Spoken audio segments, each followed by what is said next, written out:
सबसे पहले आपकी टीवी स्क्रीन पर सिरसा विधायक गोपाल कांडा का तूफानी प्रचार।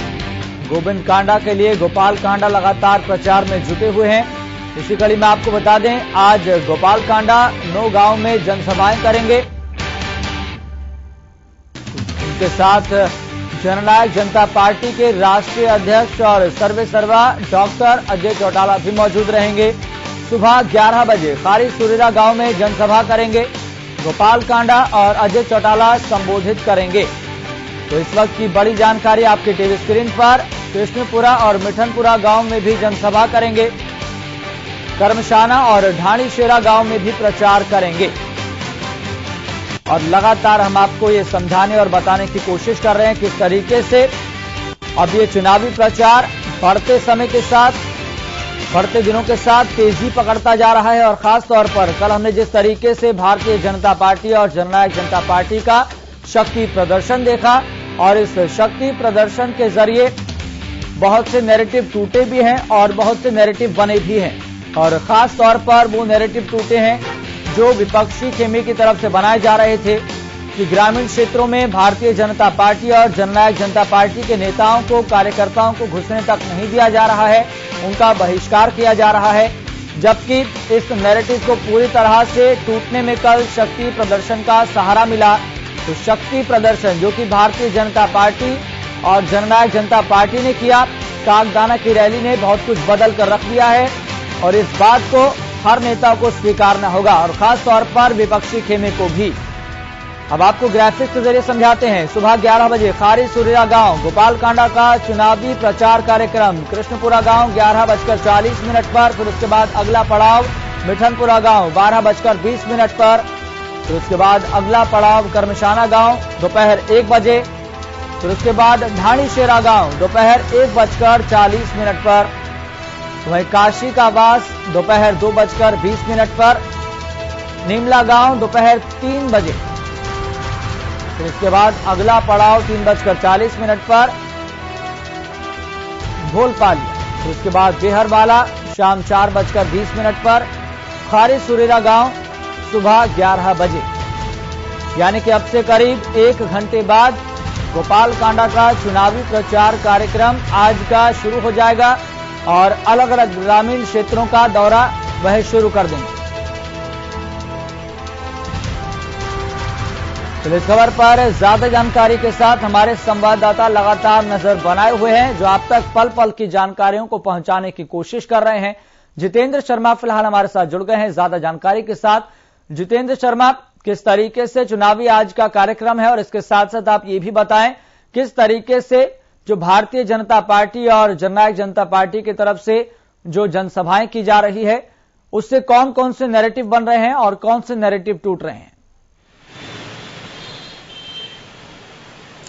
देखिए, मैं आपको बता दूं कि जिस तरीके का आज का कार्यक्रम रहने वाला है, सबसे पहले जो है खारी सुरेश में प्रोग्राम रहेगा और लास्ट गांव रहेगा बेरूवाला। और इसमें जो है जेजेपी के जो राष्ट्रीय अध्यक्ष हैं डॉक्टर अजय चौटाला के साथ गोपाल कांडा जो हैं वो शिरकत करेंगे। और सबसे बड़ी बात है जो आम मुद्दे हैं, कल जिस तरीके से बीजेपी की रैली थी, रैली में ये स्पष्ट हो गया कि बीजेपी जो है लगातार मुद्दे जो हैं वो विकास के मुद्दों पर जो है यहाँ चुनाव समीकरण जो बनता जा रहा है उसको लेकर चल रही है। और जिस तरीके से और अदर्स पार्टी हैं उनका अलग कार्यक्रम है, लेकिन आप ये लगा लीजिए इन 9 गांवों के अंदर जो मुद्दे हैं वो मेन मुद्दे जो हैं वो विकास के रहने वाले हैं।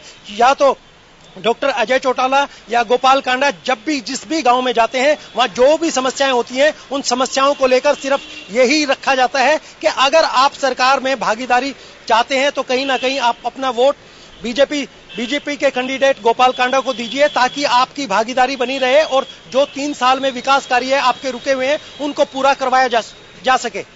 जी जितेंद्र, अगर बात करें, चूंकि ये देखा जा रहा है कि अब जननायक जनता पार्टी के राष्ट्रीय अध्यक्ष और सर्वेसर्वा डॉक्टर अजय चौटाला भी गोपाल कांडा के साथ लगातार प्रचार अभियान को तेजी देने का काम कर रहे हैं, लेकिन चुनावी सभा इससे कितनी बदलती हुई दिखाई दे रही है? चुनावी फिजाओं में किस तरीके का रंग देखने को मिल रहा है?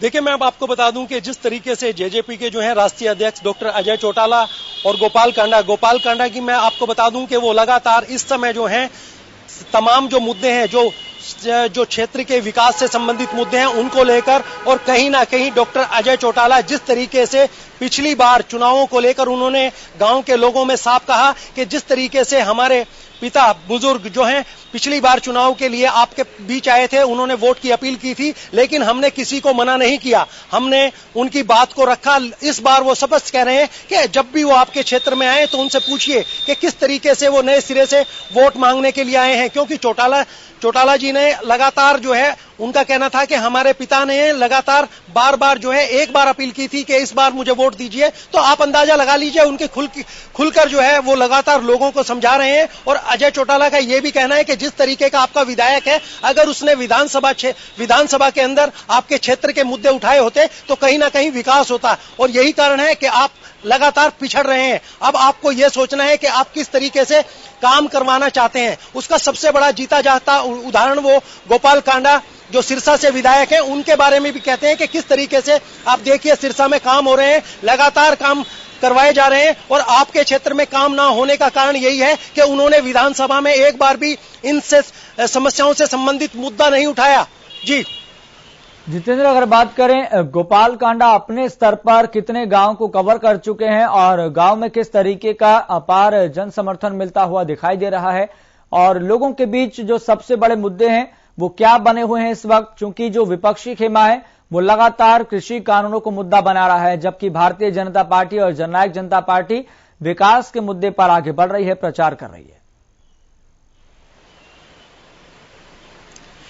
देखिए, सबसे बड़ी बात मैं बता दूं आपको कि यहां पर जो एलनाबाद विधानसभा क्षेत्र है उसके अंदर 77 गांव हैं, और कहीं ना कहीं 55 गांवों का दौरा जो है गोपाल कांडा कर चुके हैं। उनके साथ लगातार जो है अब जेजेपी के जैसे राष्ट्रीय अध्यक्ष जुड़ गए हैं डॉक्टर अजय चौटाला, उसके बाद बहुत से नेता लोग जुड़ने लगेंगे, और लगातार मैं ये कहूंगा कि जिस तरीके से बीजेपी ने कल रैली करके बिगुल फूंक दिया, तो कहीं ना कहीं अब जो है चुनाव जो है बड़ी तेज गति से चल रहा है, लेकिन उसके साथ साथ लोगों को लोकल मुद्दे जो वहां का विकास है उसके बारे में भी उनको समझ आ रहा है कि आप अपने गांवों का अगर विकास चाहते हैं, और जैसा आपने बताया, आपने बोला कि किस तरीके का मेन मुद्दा मैं आपको बता दूं कि यहाँ पर मेन मुद्दा जो है वो पानी से संबंधित मेन मुद्दा है। बहुत सी ऐसी चीजें हैं जहां पर आप सफाई देख लीजिए, स्वास्थ्य की सेवाएं देख लीजिए, या आप ये परिवहन विभाग की सेवाएं देख लीजिए, तो कहीं ना कहीं शिक्षा से संबंधित और वो तमाम छोटे छोटे मुद्दे हैं। जिस तरीके से गोपाल कांडा ने कहा कि फिरनी की समस्या है, छोटी सी समस्या है, लेकिन उस समस्या का निवारण नहीं हो पाया। उनका यही कहना है कि आपके क्षेत्र का अगर आपको विकास चाहिए तो कहीं ना कहीं आपको सरकार में भागीदारी देनी पड़ेगी। आपका अपना वोट जो है, जो भारतीय जनता पार्टी के उम्मीदवार हैं, उनको कहीं ना कहीं देना पड़ेगा। और दूसरी तरफ मैं आपको बता दूं, कांग्रेस के जो उम्मीदवार हैं पवन बेनीवाल, उनका बैकग्राउंड कहीं भी इस तरीके का नहीं देखता कि वो कहीं ना कहीं विकास के मुद्दे पे बात कर रहे हैं। वो आज भी जो है उनके वरिष्ठ नेता रैली जनसभा कर रहे हैं, वो सिर्फ किसान के मुद्दे को भुनाने पे लगे हैं। और यही बात 2 दिन पहले इनेलो पार्टी के जो यहां से विधायक भी रहे थे अभय चौटाला, उनका बयान आया था कि मुझे वोट मांगने की जरूरत नहीं है। तो इसको लेकर भी कहीं ना कहीं लोगों में नाराजगी है। उनका कहना है कि किस तरीके से एक 2-5 साल के अंदर जिस विधायक को चुनकर विधानसभा में भेजा था, वो 2 साल बाद इस्तीफा दे देता है। अब उनका 4 दिन पहले ये वक्तव्य आ जाना कि मुझे वोट की जरूरत नहीं है, तो आप समझ सकते हैं लोग बाग कहीं ना कहीं विकास का जो मुद्दा है उनकी समझ में आने लगा है। लोग चाहते हैं कि इस 3 साल के अंदर बीजेपी को भी देखा जाए, और जहां मैं कहूंगा हलोपा सुप्रीमो गोपाल कांडा है, उनकी बात को भी आजमाया जाए। जिस तरीके से वो मंच पर कहते हैं कि एक बार मौका दीजिए और आपके विकास के कार्य, और वो खुले मंच से कहते हैं कि इस बार अगर आपके विकास के कार्य हम 3 साल में नहीं करवा पाए तो मैं आपके बीच में वोट मांगने नहीं आऊंगा। तो लोग बात कहीं ना कहीं इन 3 साल के अंदर गोपाल बंधुओं को भी आजमाना चाहते हैं। जी चलिए जितेंद्र, लगातार आप हमारे साथ बने रहिए, आपसे अपडेट लेते रहेंगे।